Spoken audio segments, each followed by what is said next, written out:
Okay. Okay. Good afternoon, everybody, and thank you for joining us for our weekly session with MELS 601, our add-on licensure program. Um, just want to begin by saying that a lot of good quality work has come in again this past weekend, the weekend especially. Um, and I like to always begin with the positives. A lot of good work.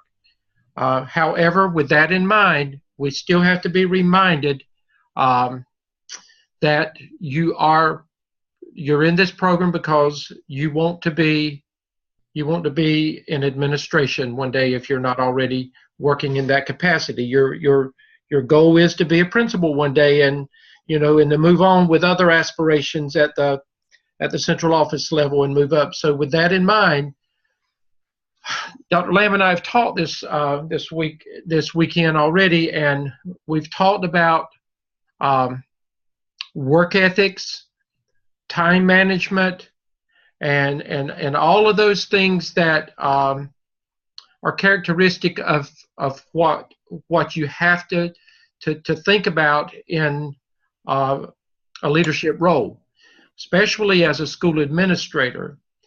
And so be reminded that if every week your work is not coming in on schedule, if every week you have there's something that is keeping you from getting your work in on time, or you are still behind in your work, that's not good. Not at this point, Dr. Lamb. We're going into the 6 weeks, so unless there have been extenuating circumstances, everybody should be where they're supposed to be at this point. That's my take on it. So just be reminded that one of the competencies that you have to address is time management. And time management means that if it's work that's due to me or work that's due to Dr. Lamb or whatever, then we expect that to be to us when we say that we need it. That's part of our training this semester. There will come a time when that will not be. We will not be as quote strict on that as we are right now, although it's always going to be important. But Dr. Lamb will tell you, both of us have served we started out as assistant principals. We've been principals. We have worked at the central office. And one of the things that can cost you your job or cost you from getting promotions that you want once you get into administration is not managing your time well, and not turning in reports on time, and not doing what, when the superintendent needs something, they don't need it yesterday. If they ask for something, you don't have the luxury of saying, well, I had to do this weekend. And sometimes, Dr. Lamb, we've had to do things when we were sick. Am I right? Sometimes you just have to, because the buck stops with you when you're a building administrator. So just a reminder that you're at the point now where you need to be very cognizant of that. I told you to take that teacher hat off, and you've got to think as an administrator at all times. So just be reminded of that as we move forward. As we are bringing closure to the APSL, and that will be in the next couple of weeks, and we'll talk more about that. As we move into the APTEL, Dr. Lamb and I both are going to begin cutting the umbilical cord a little bit. We're going to hold you more accountable, and we're not going to guide every little step of the way, because you should be at a point that you should be able to self-pace, and you should do that. We're not going to cut it completely, but we're going to start letting go a little bit of some things to see where you are with things. So just be aware of that as well. As we, and again, if I've sent you emails and you owe me work, if when you go to Blackboard, the only thing that I should be waiting for people to submit to me this week is the final task 3 for a grade in the APSL assignment Dropbox, or if I need to look at it one more time before I give you permission. That's the only thing that you should have that has not been cleared in Blackboard at this point. So when you go in there, if there's a space in there, empty space, or if there's a 0 in there, that means that you need to take care of that. Dr. Lamb, I was very pleased overall with the draft work of task 3. As I graded it and I sent it back, and I sent it back several times. I think people, the light bulb finally came on with a few of them that it wasn't to begin with. I do have to remind you that at this point, there are some things with APA that I shouldn't have to send back and tell you anymore. You should know by now, when it comes to your in-text referencing, you should know how to do it correctly. We've talked about that enough. When it comes to your reference section, I shouldn't have to remind you anymore. You need to be aware of that, and that shouldn't be something that I have to consistently send back and say, fix this or fix that. Take care of that before it ever comes to me. To me, that's a part of good leadership as well, when you can acknowledge those things in advance and take care of it. The annotated bibliography, for the most part, I think most of you figured that out. Again, it was a minimum of 6 regular sources, and it was a minimum of 3 online research-based sources, and all of them were supposed to relate back to the problem that you identified in task 2, the most significant problem. I had one student to call me today. Cynthia, thank you for calling me, because it made me think of something. And she asked about the technology, the research-based resources. And this, I thought about this. Remember last week I gave you the analogy of going to the doctor and a sickness. Think of those 3 online resources. Think of them as, when the doctor has identified what the problem is, think of them as 3 different kinds of medications. And you've got to talk about, and they're going to, again, the committee that the doctor or whatever, you've got to decide, out of the 3 medications, which one of them do you think is going to work best with the identified problem? Think of the problem as a sickness.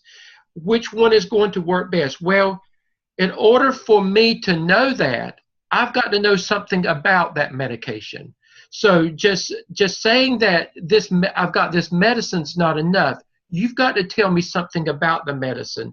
So when you're looking at those 3 online resources, or those 3 online programs, you've got to tell me enough about it that I can make an educated decision about it. So just know that. At this point, remember, for almost every one of your tasks, if you do any research at all, you're going to have a reference section at the end. And remember, for most of your tasks, you're going to have an appendix at the end with appendices in there. For the most part, for every one of your tasks, you should be meeting with your PLC.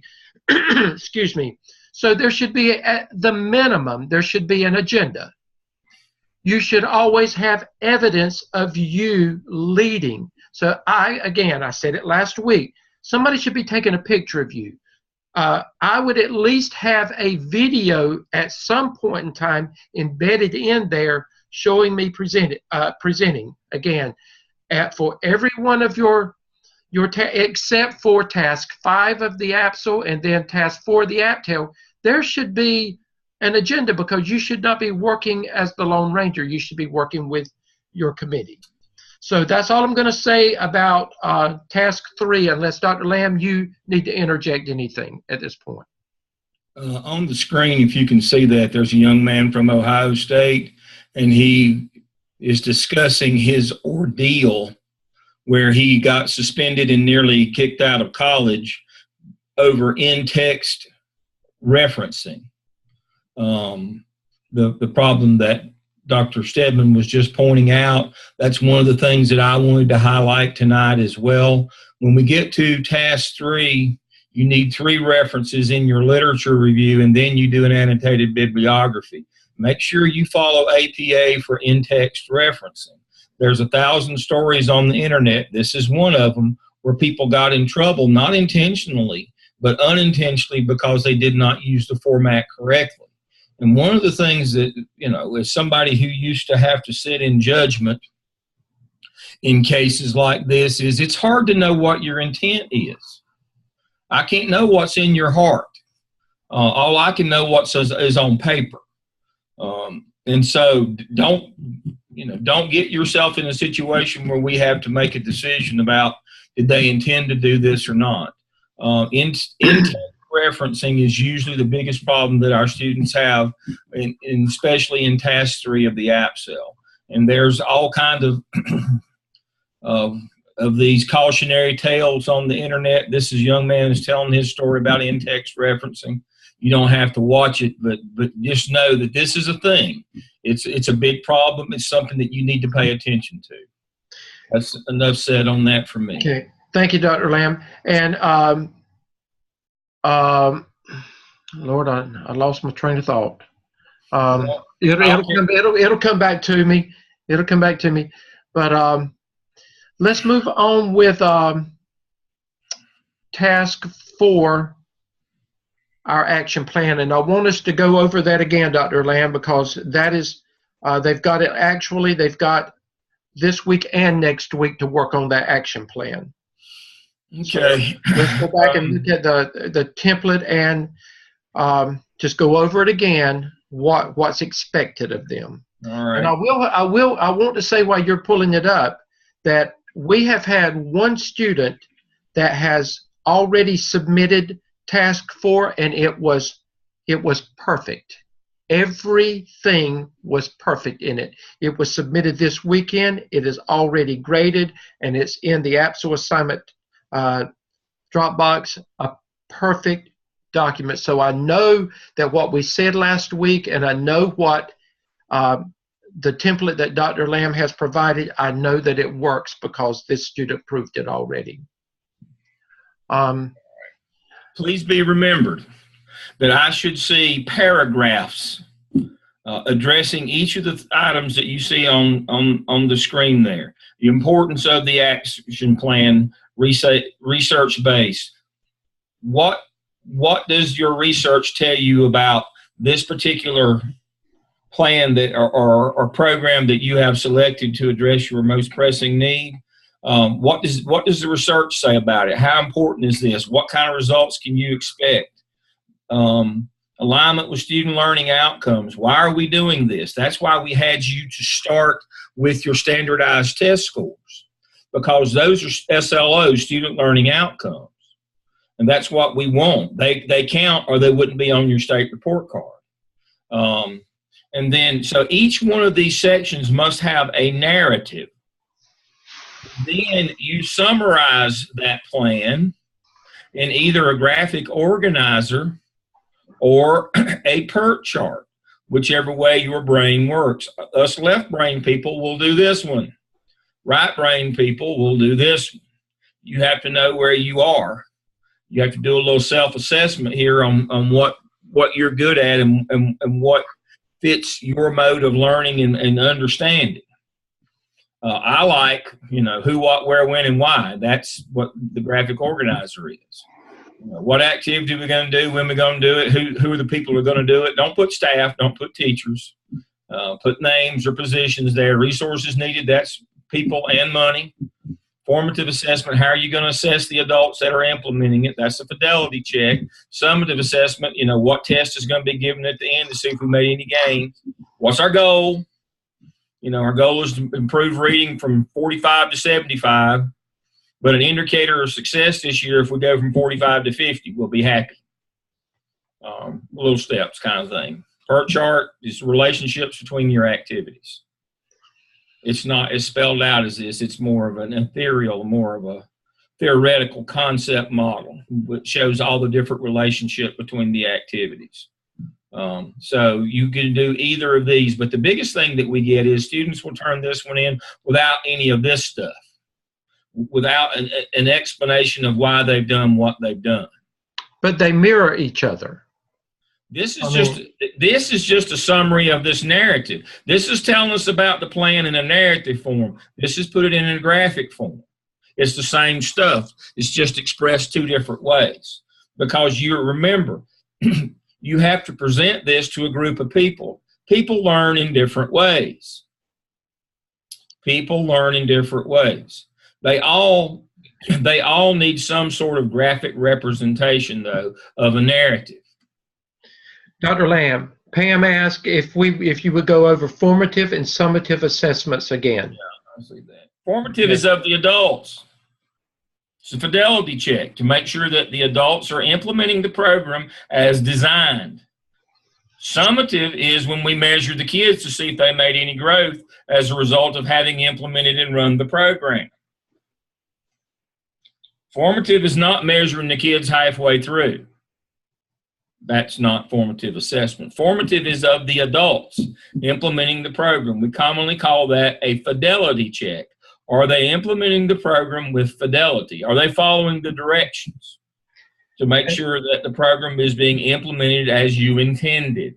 And remember, we talked last week about the walkthroughs and what you should see when administrators should see when they walk into a teacher's classroom, when they're monitoring things. Is what should be happening? Is it actually happening when you go in there? I'll tell a story in just 1 minute on that one, and hopefully it'll help exemplify what we're talking about. Can you please explain the short, mid, and long-term goals for these? Well, we should be seeing as we assess children. We don't wait to the end of the year and just hope. We do quarterlies, and so basically what we're hoping is that the short-term goal is we want to see some growth in the quarterlies. The midterm goal, we want to see more, and then long-term, we want to see that whole, we want to see the whole 5 points by the end of the year. Short, mid, and long-term goals give us benchmarks to see how we're doing as we assess the children along the way. Not to be confused with formative assessment. That's of the adults. But we also, as a part of summative assessment, we assess at different points along the way. We don't put a program in a whole year and wait to the end of the year to see if it works or not. We want feedback on short, mid, and long term. We want feedback every quarter. It's kind of like, Dr. Lamb, when they do the beginning of the year, middle of the year, and end of the year type stuff. Of course, that's exactly what it is. But most districts are doing quarterlies now, so that we won't be surprised at the end of the year by the results one way or the other. And or benchmark testing, that's another name for it. Yeah. And it also discourages cheating. Right. Because, if your kids, showing a little growth, first quarter, a little growth, second quarter, a little growth, third quarter, and then we get to the end of the year and their scores go up 25 points, we have a reasonable expectation that's not accurate, that somebody was cheating.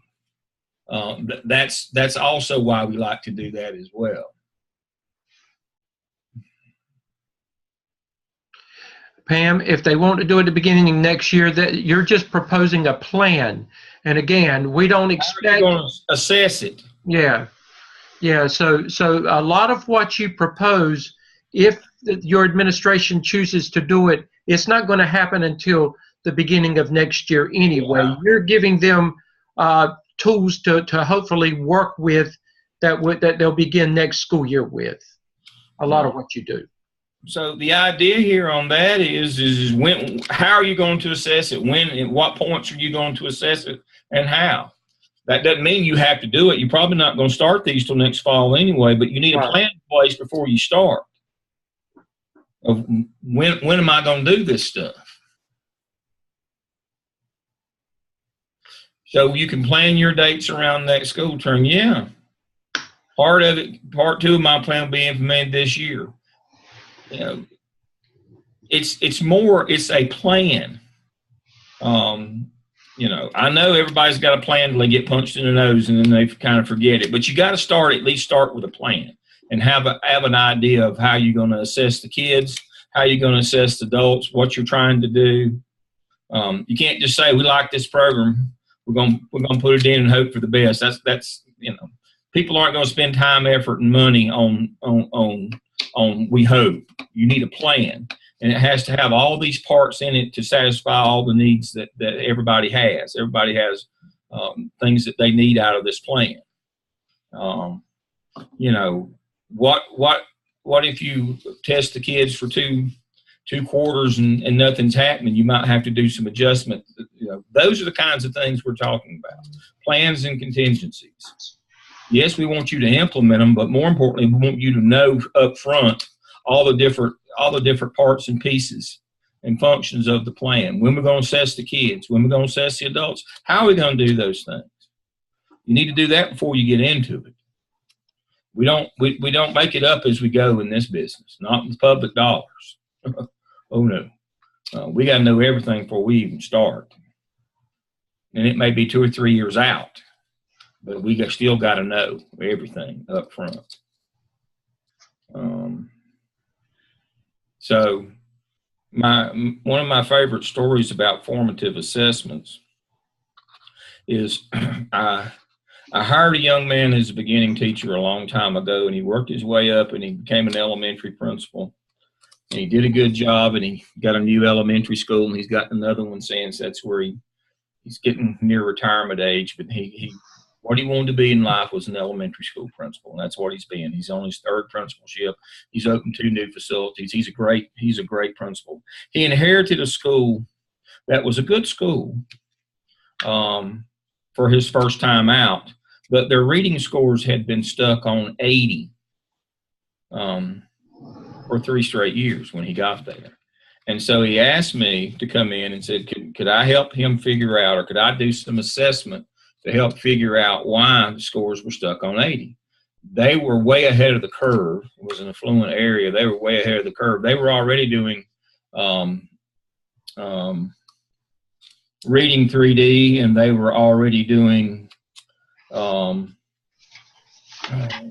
what's the reading program, Dr. Stedman, where you go in? I'm having a senior moment here, where you go in and regroup the kids and give them specific lessons. Oh, somebody help me out here. Somebody write it up on there if you can think of what he's talking about. Post it. In elementary school. Study Island or not Study Island. It's read. No. 180. No. Thanks, Jody. No. I ready. No. It's where you teach the lessons, and then you have these. It's not AR. It's not Brain Pop. You teach the lessons, and you go back and you reteach. You regroup the kids. No, it's part of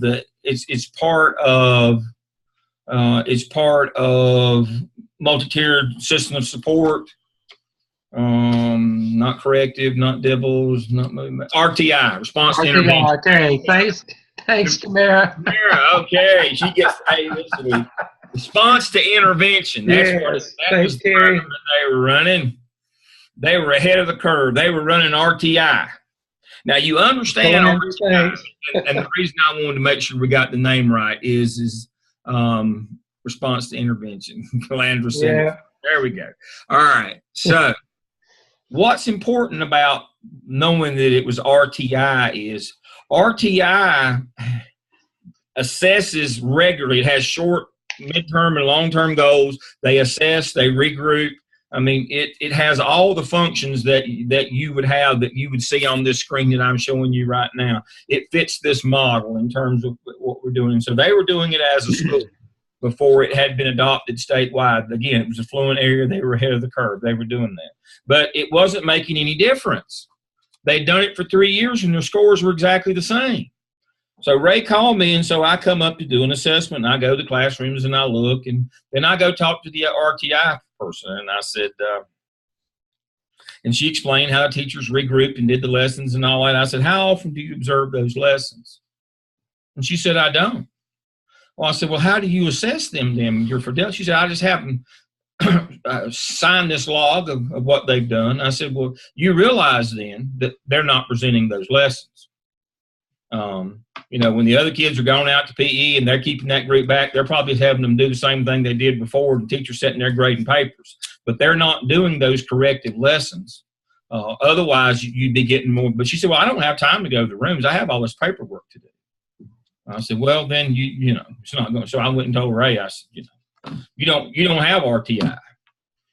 They're not teaching these lessons, and the person that the district has hired to implement this program and to oversee it is sitting in her office and just having teachers sign a log.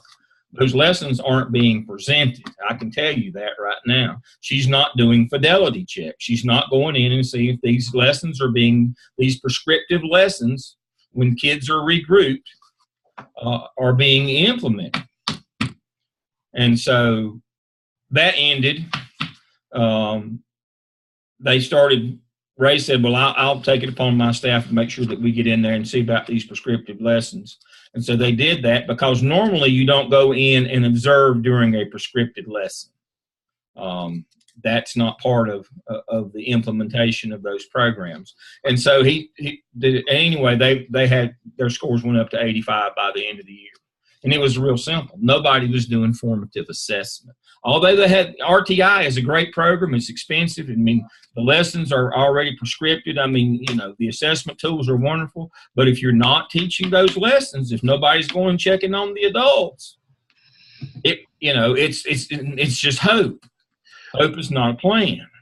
Well, Dr. Lamb, they may have heard this before, and you've heard it many, many times. You have to inspect what you expect. That's exactly right. And the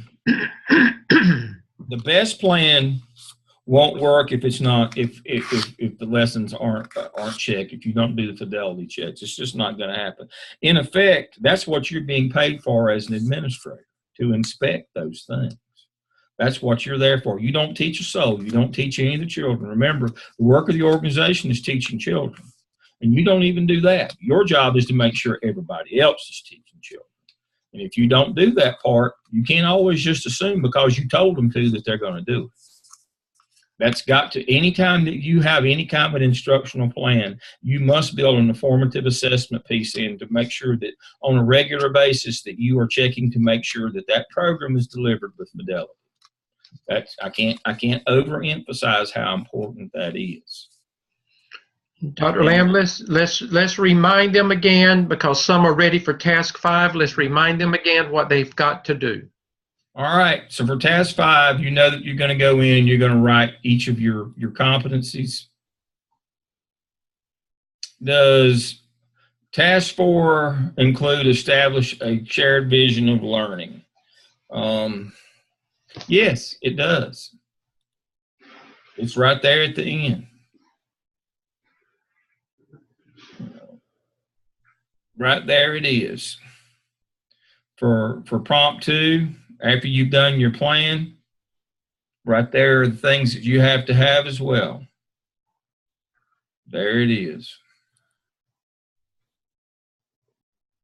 And again, that go back to those areas that Dr. Lamb's talking about. That's a narrative for under each one of those areas right there. A narrative. A narrative, 1 paragraph minimum each. Can I explain? 1 paragraph each. Building efficacy. What is efficacy, by the way? Effectiveness.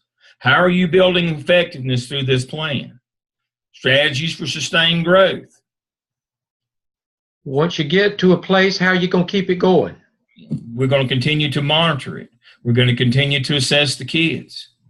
Issues concerning diversity. Are we going to make sure that we don't start tracking kids based on their ability, that we use flexible grouping? That's how I would address that. That's what RTI does. You have flexible groups. We don't do bluebirds, buzzards, and robins anymore like when I was in school, where you track the same kids all day, every day. We do flexible grouping. And one of the things that you have to be careful of is when you implement learning programs, it wants similar learning so that you can have prescriptive lessons. And one of the things you have to caution yourself against doing is just putting all those kids in the same class to make it easier for everybody. That's not right. That doesn't take into concern diversity. And the answer to that question is very simple. It's flexible grouping. But flexible grouping is harder, requires more planning and forethought. You have to get specials involved. You have to regroup the kids, and one teacher has to take them to do the prescriptive lesson while another one or two are doing something else with them. It makes their day not as easy. Teachers like easy days.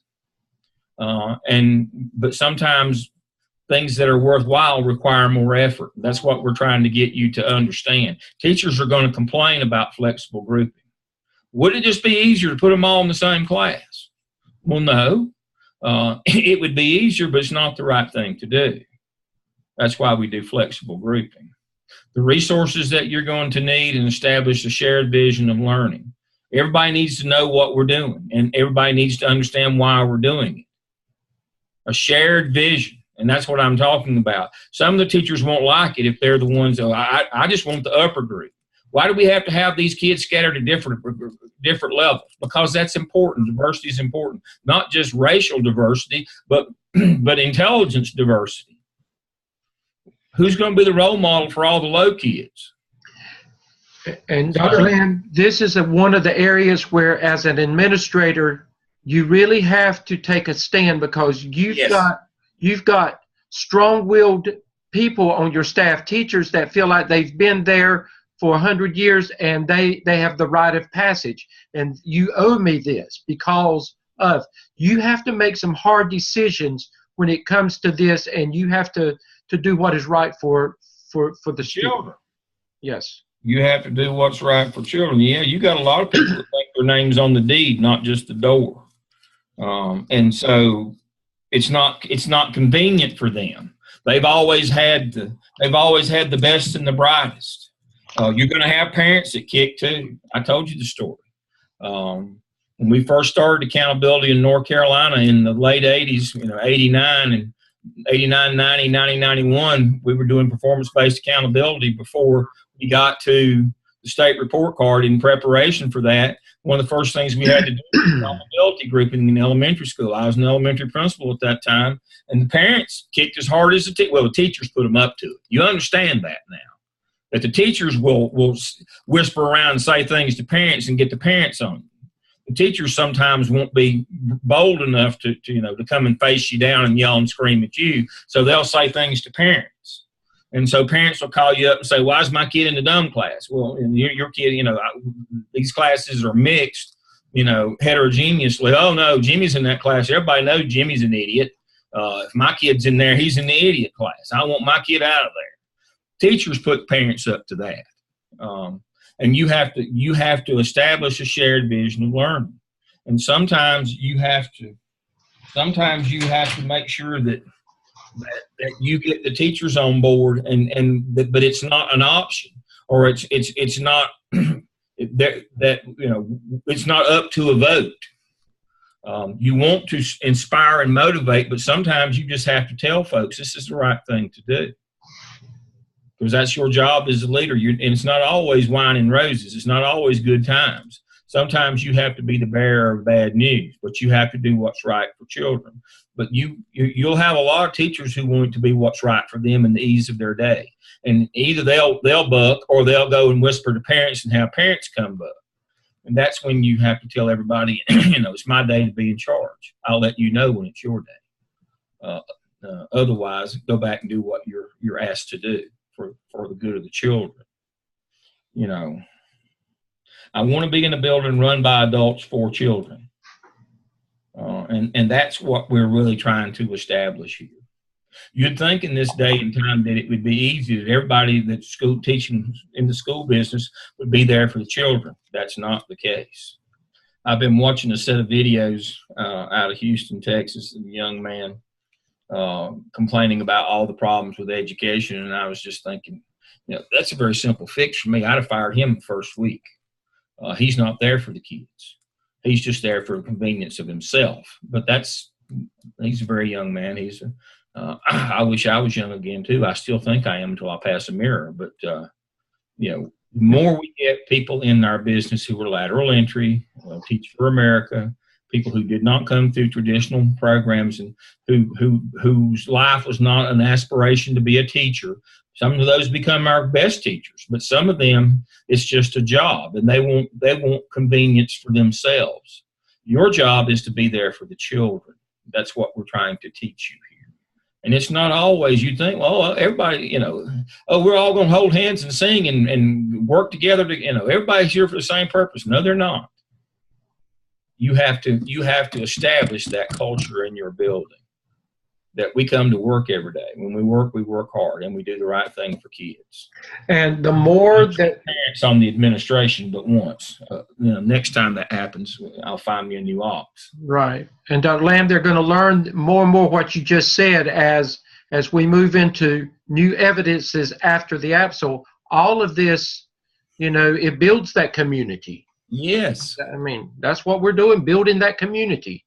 And then what we're going to do next is we're going to try to build instructional capacity in our teachers, make them better, get them, build their efficacy in terms of being a leader in their own classroom and giving them the opportunity to be a leader in the school, to fulfill themselves.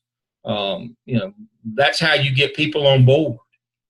You let them achieve their own destinies, and you facilitate that. And that growth only helps the children in your building. So, we're establishing how we set up learning programs, and then we're going to work on staff development next. Yeah, we put on the teacher hat this time, but now after you get through with the APSL, you're going to put on the teacher coat. You're going to wear another piece of the apparel. Yeah. So. All right. So when you get to task 5, what we want you to tell us is, does the APTEL piggyback on the APSL? Yes.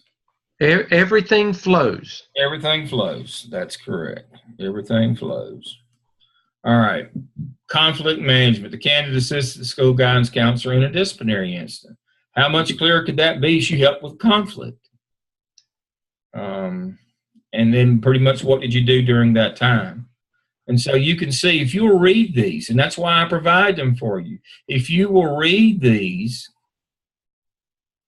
and I've got one here, if you will read these, 1, 2, 3, 4, 5, 6, 7, 8, 9, 10, 11, 12. There you go. I mean, if you will read these, you will be able to say, oh, that's what they're asking us when we talk about reflect on how we met that competency. I have an example here for you. It may not be the example. I mean, I can't give you one specific to what you did, but you can get the gist of it if you read these. And the best way to explain it is to just show you what it looks like. Candace, you write 12 this time, and then the ones you don't do this time, you will do at the end of the APTEL, for a total of 21 by the end of the semester. If you will look at your scale handbook, or if you will look on what's due this semester, there are 8 required in the APSL, and then you choose 4 more of your choice for 12. Then when you do the APTEL later this semester, you do the other 9.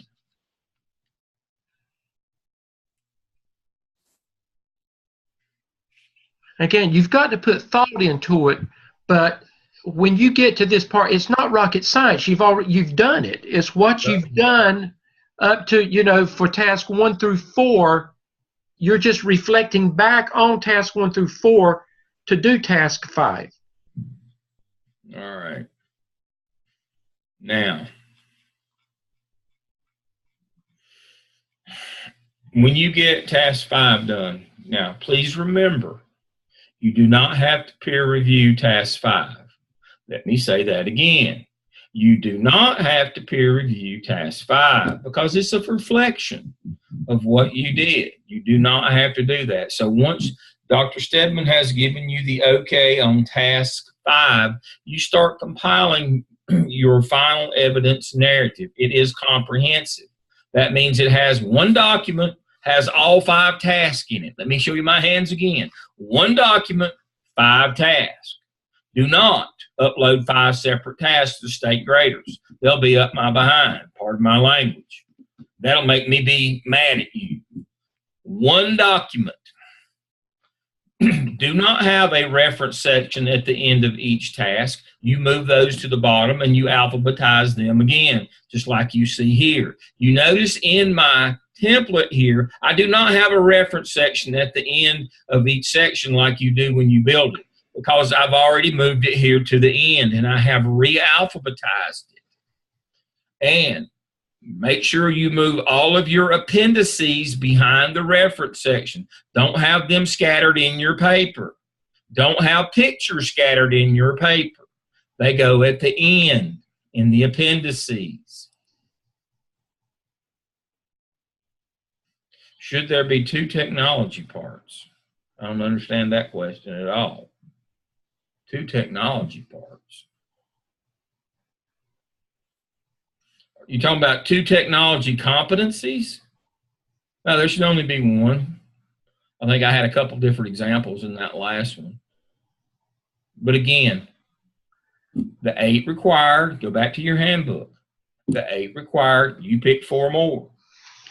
That's the 12 that are due. Pam asked the question about the prompts. The prompts do remain in throughout the final document. You do include your prompts and the directions for each of the prompts. Am I correct, Dr. Lamb? Yes, the directions stay. The directions stay. Remember when we did the task 1 in the template, Dr. Lamb showed he had in yellow, red, and black. He said, this is what, you know, you write something here, you put your, but that was in the initial task 1 assignment in the prompt that he gave us. Mm-hmm. This one has 2 technologies just as examples. But again, the 8 required plus 4 more of your choice. Don't repeat any of them. This is just an exemplar. I had 2 different technologies here because I wanted to make 2 different points.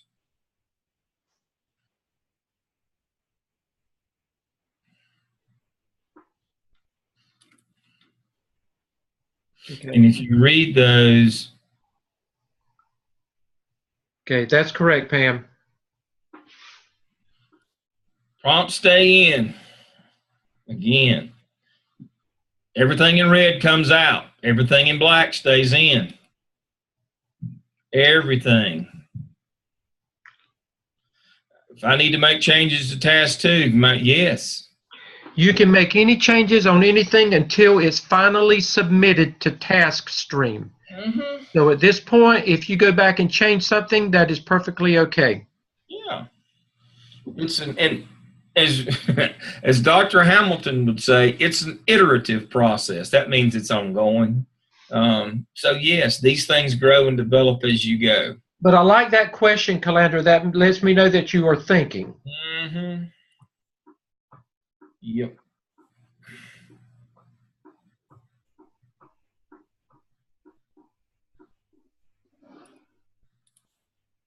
Mm-hmm.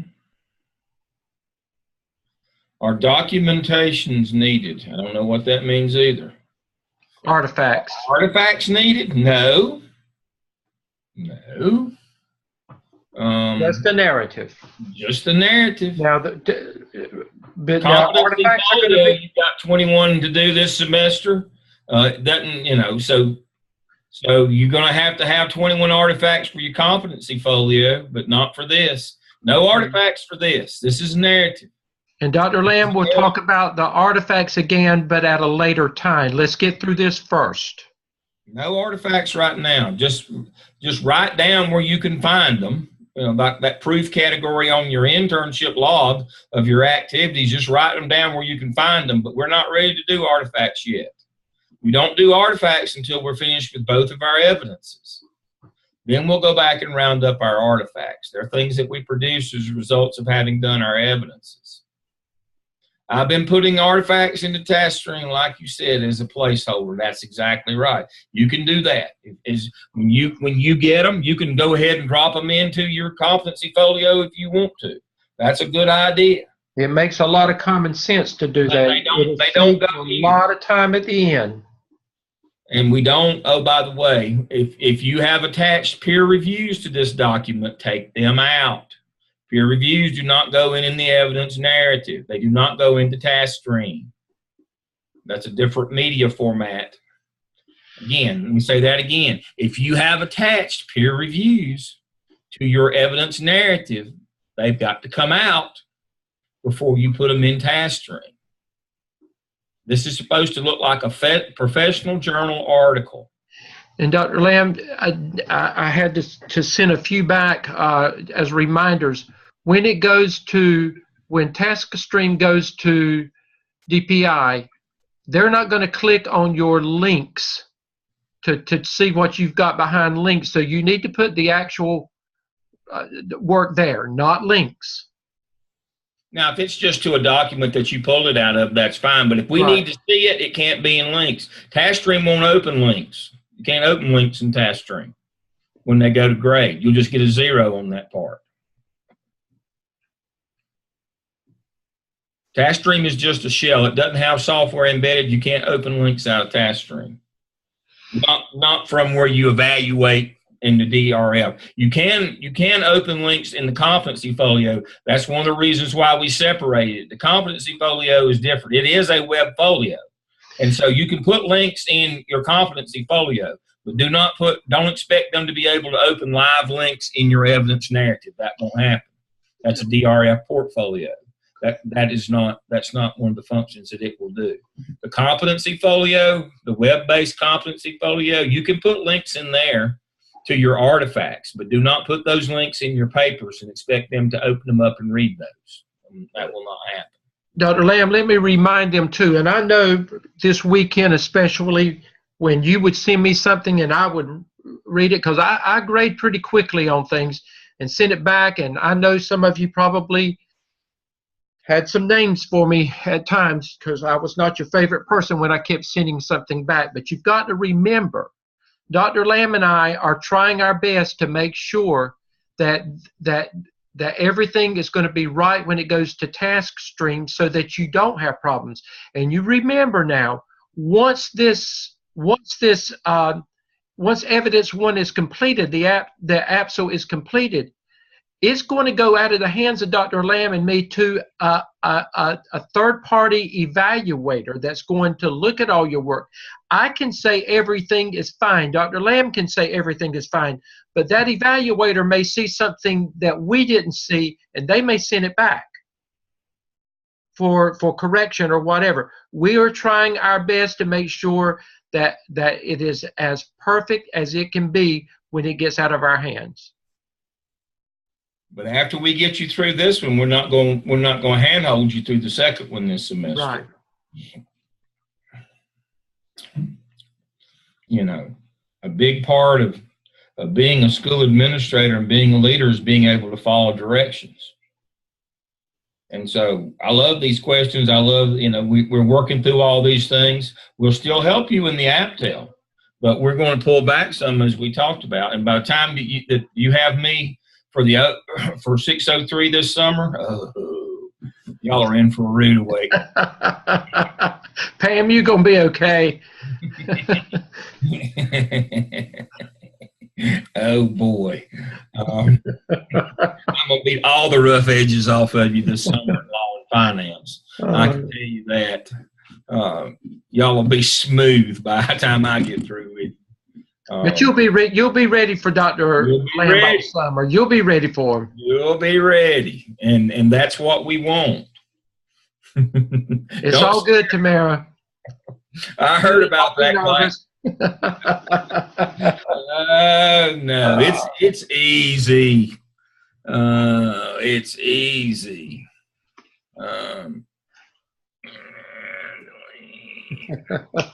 Easy.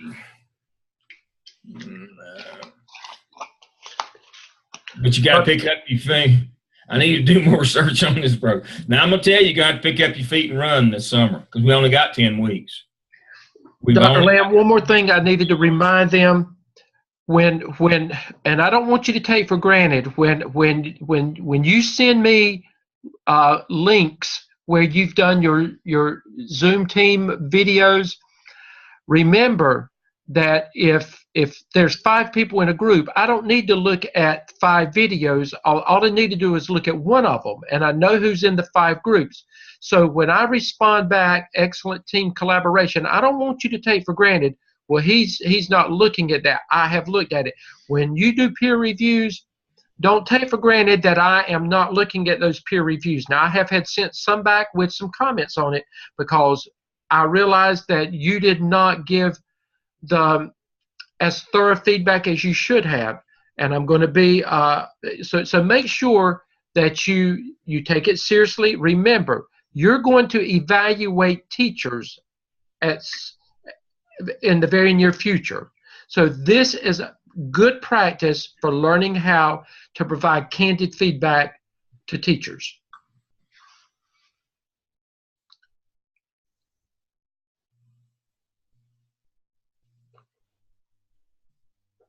So only Zoom Master submits. Zoom Master can screenshot, reply for team.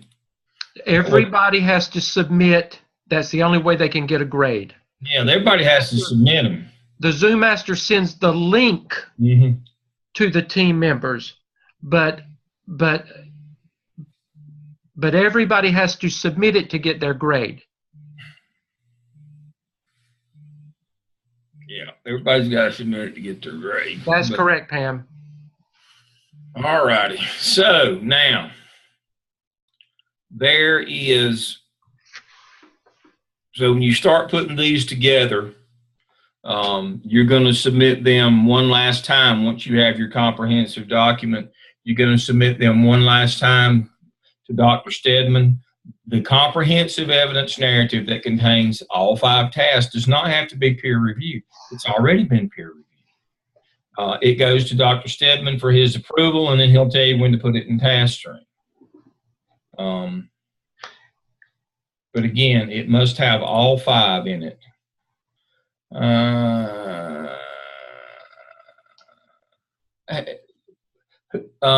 Nichelle, those are just for example.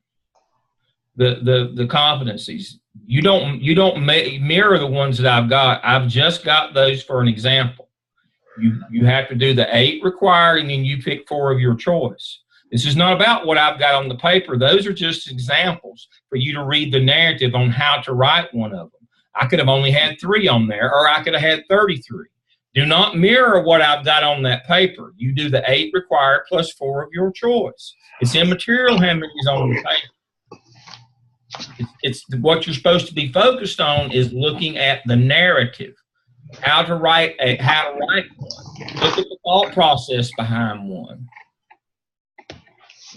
Look at, sometimes I'm amazed at the creativity if somebody does something and says, oh, that fits that, and they present an argument. I say, yeah, that makes sense.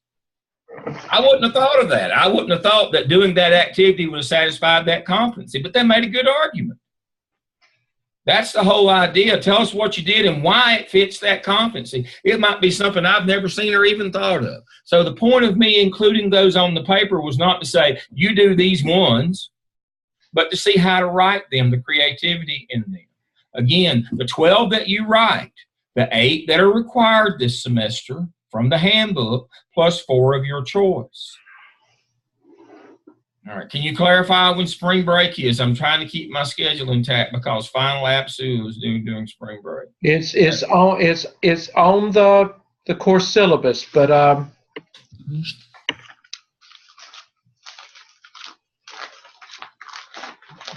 go back.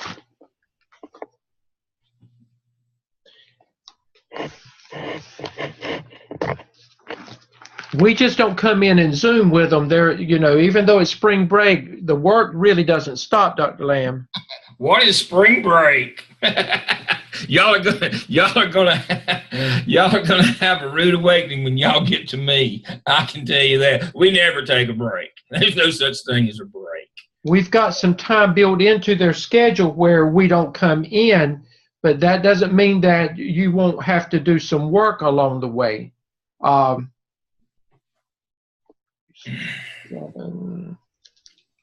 work every day. Not even a coffee break. No breaks when you get me. We only have 10 weeks this summer. How can we take a break? We only have 10 weeks. You're going to have to double up. You're going to have to go twice as fast as you're going now. Let me see. While you're talking, Dr. Lamb, I'm looking up on my calendar. For the university, for the underclassmen, spring break begins on March the 12th. Now, we normally are scheduled for March 13th for a Zoom session, or for like we're doing now, but we're not going to Zoom on that day. We're going to allow you to work that week. That is for spring break. And for Easter week, we're not going to join in on Easter week, which will begin on Monday, April the 2nd. That the week of April the 2nd, we will not, that will be considered Easter week, but if you've got work to do, you're still required to do work. We just won't be coming online with you.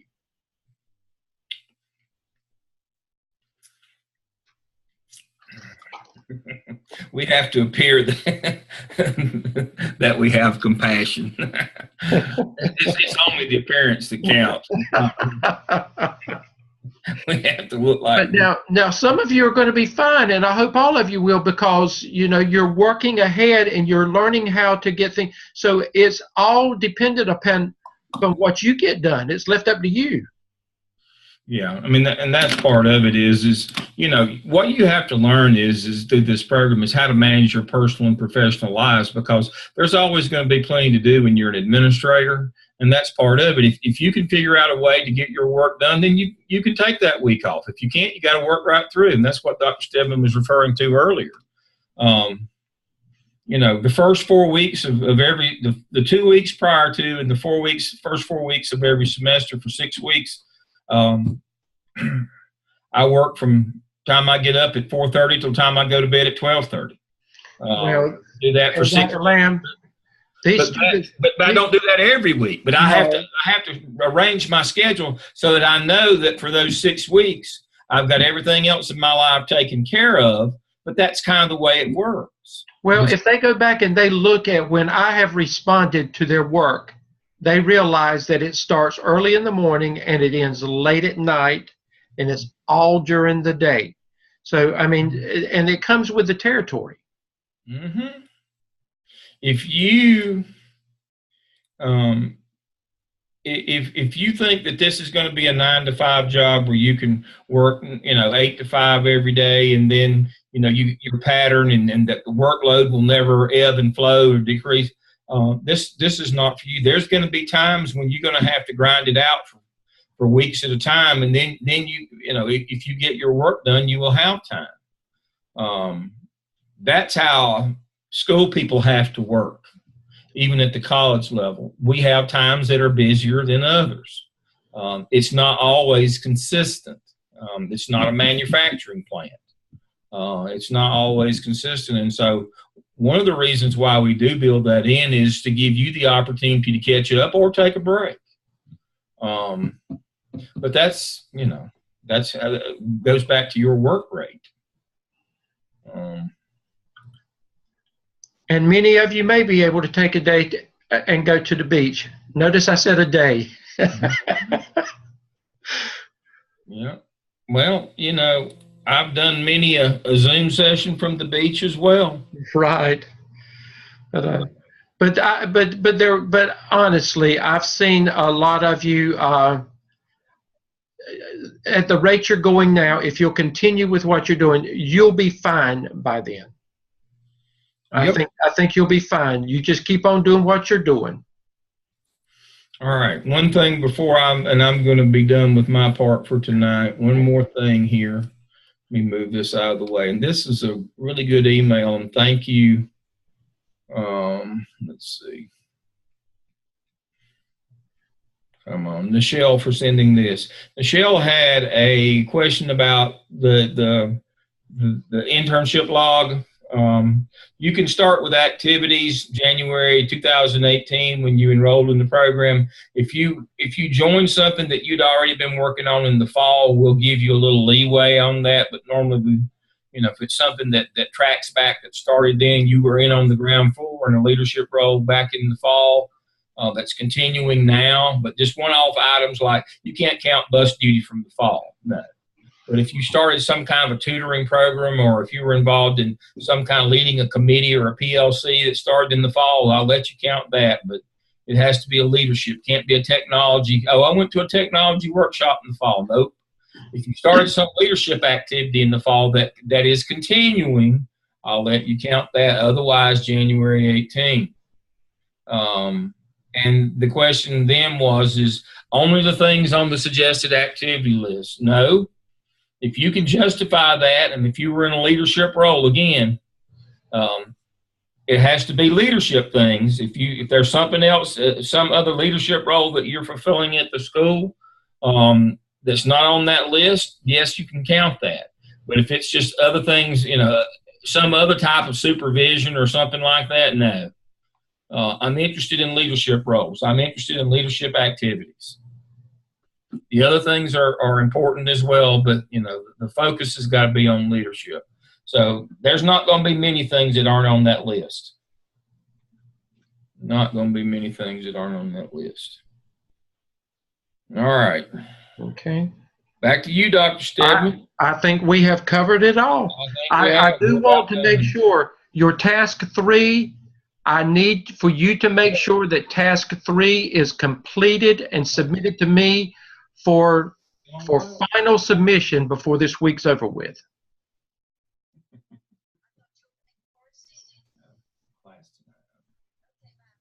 So, and many of you are sitting on it. I've told you that it's ready, so all you've got to do is just get it to me, or there's some minor cleanup, but I need task 3 finished this week.